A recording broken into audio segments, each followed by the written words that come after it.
আসসালামু আলাইকুম। আজকে তৈরি করে দেখাবো চিকেন কষা। এটাকে ব্রয়লার মুরগি দো পেঁয়াজিও বলা যেতে পারে। ঝাল ঝাল খেতে হয়। চলুন তাহলে তৈরি করে দেখা যাক। আমি ব্রয়লার মুরগির আপনার গন্ধটা দূর করার জন্য একটা ছোট্ট কাজ করে থাকি। ফ্রোজেন করে রাখার পর আপনার কিছুটা গন্ধ থেকে যায়। সেই গন্ধটা দূর করার জন্য উষ্ণ গরম পানিতে 5 মিনিট চিকেনটাকে ডুবিয়ে রেখে পরিষ্কার করে ধুয়ে নিলেই গন্ধটা একটু হলেও কমে যায়। তো যাই হোক, চিকেনগুলোকে আমি কেটে পরিষ্কার করে ধুয়ে হলুদ লবণ মাখিয়ে রেখেছি, কিছুটা আলুও মাখিয়ে রেখেছি। এই যে এখানে দেখতে পাচ্ছেন পেঁয়াজ, কাঁচামরিচ এগুলো রেখেছি, প্রায় 1.5 কাপের মতো পেঁয়াজ হবে। এখানে আছে তেজপাতা, গোটা জিরা, 4-5টার মতো সাদা এলাচ, একটা কালো এলাচ আর আপনার দারচিনি। এই বাটিতে আমি নিয়েছি হলুদ গুঁড়ো 1.5 চামচ, 4 চামচের মতো মরিচ গুঁড়ো, লবণ পরিমাণ মতো, ধনে গুঁড়ো, গরম মশলা গুঁড়ো। এটাকে আমি 1/2 কাপ পানি দিয়ে গুলিয়ে নেব। এখানে আর একটা বড় লেবুর অর্ধেক পরিমাণ রস আমি ইউজ করেছি। যেখান থেকে টক ভাব আসবে না, বাট চিকেনের এক্সট্রা যে স্মেল সেটা পাওয়া যাবে না। তো ছোট একটা কড়াই নিয়ে নিয়েছি, সেখানে পরিমাণ মতো তেলে আমি প্রথমে আলুগুলোকে একদম মুচমুচে করে ভেজে নেব, গোল্ডেন ব্রাউন কালার করে ভেজে তুলে নেব। সেম তেলেই আমি এই যে দেখতে পাচ্ছেন একদমই গোল্ডেন করে ভেজে নিয়েছি। সেম তেলেই চিকেনগুলোকেও আমি সফট করে ভেজে নেব। একটা ব্যাপার, সেটা হচ্ছে আমি হাই ফ্লেমে চিকেনগুলো ভাজবো, তা না হলে লো ফ্লেম থাকলে চিকেনগুলো থেকে পানি ছেড়ে দেবে। তাই হাই ফ্লেমে চিকেনগুলোকে উল্টে পাল্টে গোল্ডেন ব্রাউন করে ভেজে নিয়েছি। এরপর আমরা কড়াইটা গরম করে সেখানে সবগুলো গোটা মশলা ব্যবহার করব, যা আমি দেখালাম।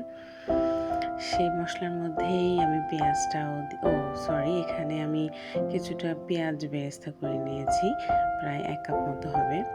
এই যে গরম মশলাটা অ্যাড করার পর আমি পেঁয়াজগুলো দিয়ে দিলাম।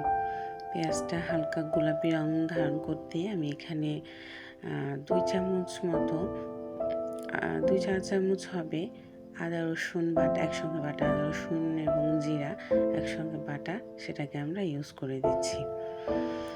এটা একটু কাঁচা গন্ধ যেতেই আমি বাটা মশলাটা, যেটা আমি গুলিয়ে রেখেছি বাটিতে, সেটা সম্পূর্ণই ব্যবহার করব। দেখতে পাচ্ছেন আমি এটা খুব ভালোভাবে নাড়াচাড়া করে নিচ্ছি। একটা ছোট টিপস, এখানে একটু লবণ ছিটিয়ে দিলে বা পরিমাণ মতো লবণ যা লাগবে তা কিছুটা পরিমাণ দিলে এই যে আদা রসুন দেওয়ার পরই যে একটা এক্সট্রা তেল ছিটকে আসে, সেটা আর আসবে না। আমি গুলানো মশলাটুকু সম্পূর্ণ দিয়ে দিলাম,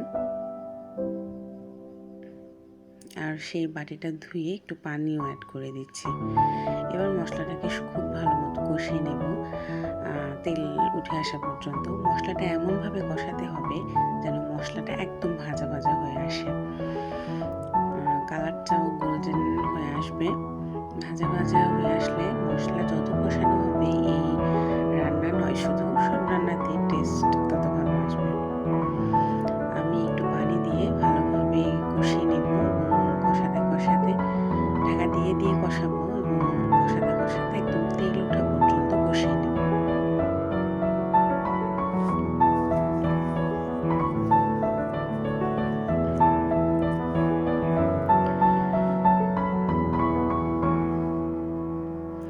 তারপর আমি চিকেন এবং আলুগুলো আস্তে আস্তে অ্যাড করব। যেহেতু এটা চিকেন কষা, তাই খুব একটা পানি আমি এখানে ইউজ করব না। জাস্ট চিকেন থেকে যে পানিটুকু বের হয়ে আসে সেইটুকু, আর 1 কাপ পরিমাণ পানি ইউজ করব। চিকেনটা লো মিডিয়ামে যদি আছে আপনার রান্না করা হয়, তাহলে দেখবেন যে বেশ অনেকটা পরিমাণ পানি বের হয়ে আসে চিকেন থেকে। হাই ফ্লেমে রান্না করা হলে সেটা বের হয়ে আসে না এবং চিকেনটা শক্ত হয়ে যায়। লো ফ্লেমে রান্না করলে চিকেনটা সফট থাকে, যদিও আমি ভেজে নিয়েছি, যার কারণে চিকেনের উপরের অংশটা একটু ক্রিস্পি, নিচেরটা সফট, আর একদমই কোনো গন্ধ থাকে না। যাই হোক, আমি চিকেনটা অনেকটা কষিয়ে নিলাম। এরপর আমি হাফ কাপ পরিমাণ পানি দিয়ে কিছুটা ঢাকা দিয়ে দিচ্ছি। লো ফ্লেমে রান্না করে আমি দেখলাম অনেকটা পানিও বের হয়েছিল। বেশ ভালোভাবে কষালাম। কষাতে কষাতে আমি আলুটাও দিয়ে দিয়েছি। এবার আমরা খুব সুন্দরভাবে কষিয়ে নেব।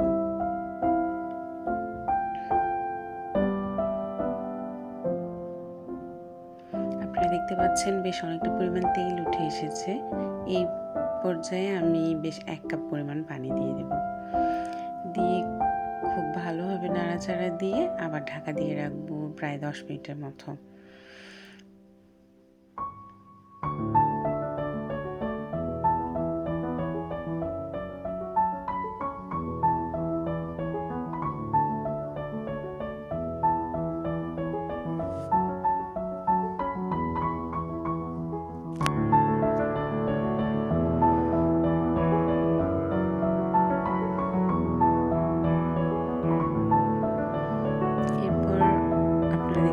বেশ অনেকটা পরিমাণ পানি বের হয়ে এসেছে।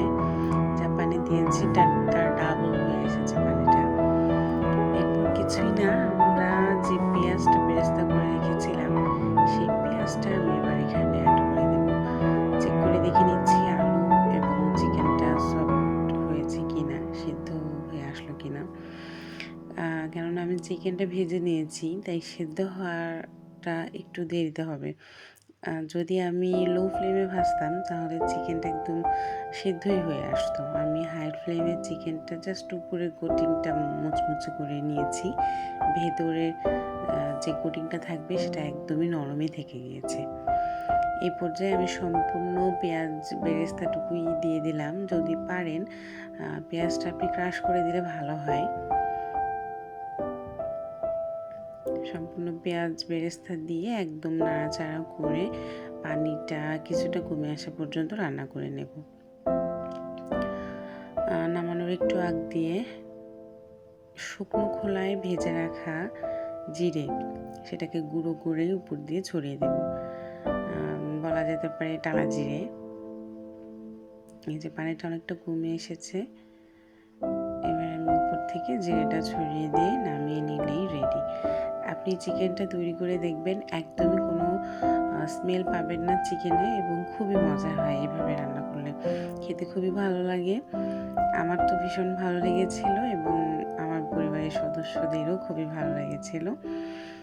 তো ইউজ করবেন, রান্নাটা করবেন, আমার পেজটাকে ফলো দিবেন, কমেন্টে অবশ্যই আমাকে উৎসাহিত করার মতো কোনো কিছু লিখবেন।